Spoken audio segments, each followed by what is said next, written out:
காலத்தினால் செய்த நன்றி சிறிதெனினும் ஞாலத்தின் மான பெரிது.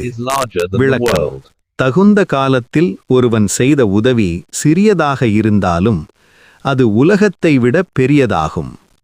கதை: எறும்பும் புறாவும்.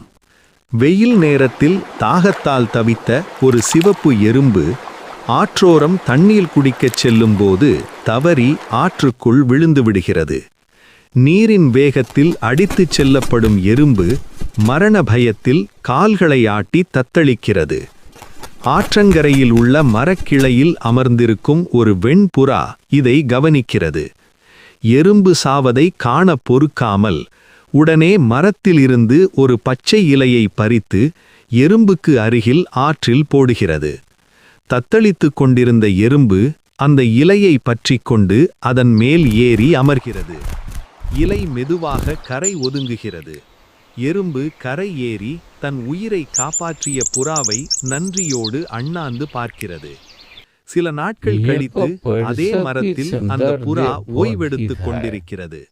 அப்போது ஒரு வேடன் சத்தமில்லாமல் அங்கு வந்து புறாவை குறிவைத்து தனது வில்லில் அம்பை பூட்டி எய்ய தயாராகிறான். புறா இதை கவனிக்கவில்லை. அருகிலிருந்த அந்த எறும்பு வேடனை பார்த்து விடுகிறது.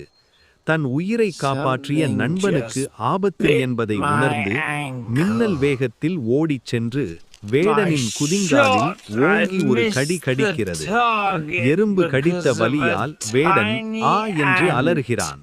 அவனது குறி தவறி அம்பு வேறு பக்கம் பாய்கிறது. அந்த சத்தத்தில் விழித்து கொண்ட புறா ஆபத்தை உணர்ந்து பறந்து தப்பிக்கிறது.